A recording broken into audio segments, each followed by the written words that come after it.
Pour bien comprendre ce principe du double effet, je pense qu'il faut faire un petit historique et en remontant à la doctrine du double effet attribuée à Thomas d'Aquin, philosophe et théologien du XIIIe siècle, qui l'a bien explicité dans sa discussion sur la légitime défense.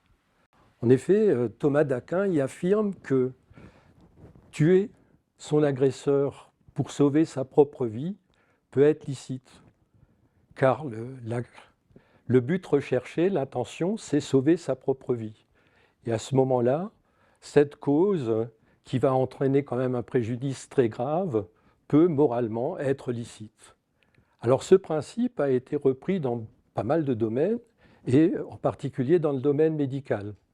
Ainsi, un médecin qui soulagerait son malade avec des opioïdes dont on sait qu'il y a des effets secondaires qui peuvent accélérer ou provoquer la mort, peut être licite, alors qu'un médecin qui intentionnellement donnerait une forte dose pour que la mort finalement mette fin à la souffrance de son patient, ça c'est quelque chose qui serait tout à fait illégal.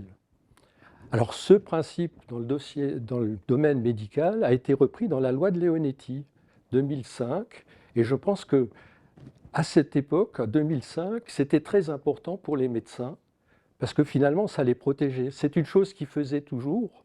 Je pense que chaque médecin a toujours eu finalement comme objectif de soulager son patient, mais avec toujours la hantise peut-être d'accélérer ou finalement de provoquer le décès du patient à cause des effets secondaires des médicaments qu'il va être obligé d'utiliser à forte dose pour soulager son patient. Et je crois que c'est très intéressant d'ailleurs de comparer la formulation du texte dans la loi Leonetti 2005 et celle de la loi Leonetti-Claes de 2016.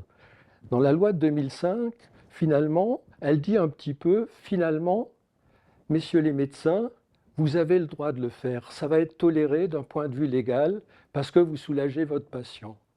Dans la loi Leonetti-Claes, je vois presque une obligation parce qu'on y dit qu'il faut à tout prix soulager la souffrance du malade, même si finalement la conséquence ce serait d'accélérer ou de provoquer le décès. Alors je crois que ce qui prime, c'est l'intention, quoi.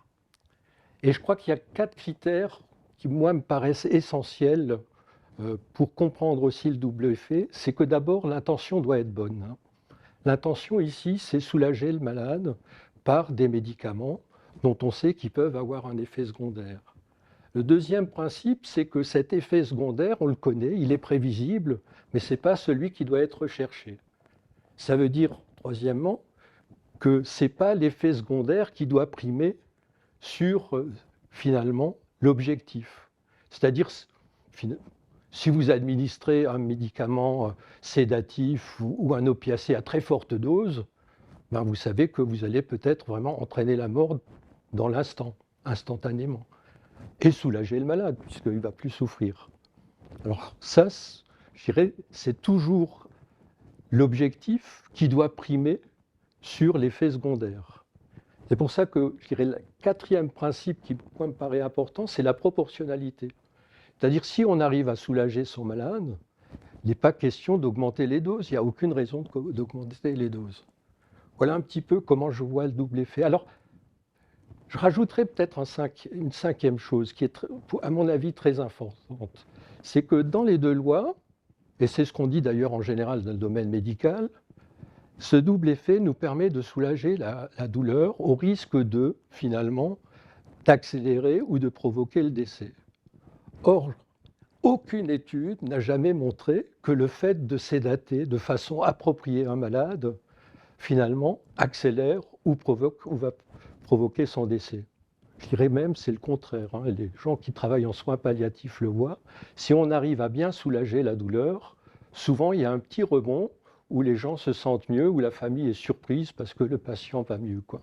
Donc ce double effet, finalement, je crois il a plusieurs vertus de l'avoir légalisé. C'est d'enlever un petit peu l'appréhension du médecin à finalement traiter. Je crois que avant la loi Leonetti, il y a quand même beaucoup de médecins, de familles aussi, qui avaient peur que finalement, le fait de traiter provoque ou accélère le décès. Et je crois qu'on a finalement sous-traité ou maltraité la douleur des patients jusqu'à cette loi. Donc, pour moi, ça, c'est le premier effet. Deuxième chose dans les lois Leonetti-Claes, c'est quand même aussi la priorité du patient. C'est-à-dire le médecin se doit de l'informer et se doit de l'informer des risques. Donc, il est tout à fait en droit de refuser ou de dire, écoutez, là, j'ai un petit peu moins mal, j'ai encore un petit peu mal, mais je veux rester lucide jusqu'au bout. Je crois que ça aussi, c'est très, très important. Et la proportionnalité, naturellement aussi, est quelque chose qui doit protéger le patient. Protection du patient, puisque le médecin est en devoir d'informer le patient et doit recueillir son consentement, finalement, à un traitement qui pourrait avoir des effets secondaires et dont le patient ne veut peut-être pas, et qui va peut-être tolérer un certain niveau de douleur parce qu'il veut rester lucide jusqu'à la fin.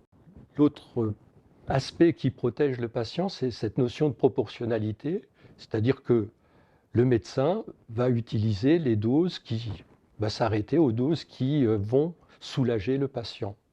Il n'y a aucune raison de monter à ce moment-là les patients. Alors, je vais quand même mettre un petit bémol, c'est-à-dire il y a des patients qui ont des douleurs réfractaires, qu'on n'arrivera pas finalement là à vraiment bien soulager. Alors là, dans la loi aussi, il y a une possibilité, c'est de recourir à la sédation profonde continue, mais là encore, je dirais que c'est un petit peu le summum du double effet. Mais là, tout en respectant de nouveau, finalement, les critères moraux, c'est-à-dire qu'on ne va pas, là aussi, monter les doses très rapidement pour que, finalement, la mort survienne plus vite, quoi.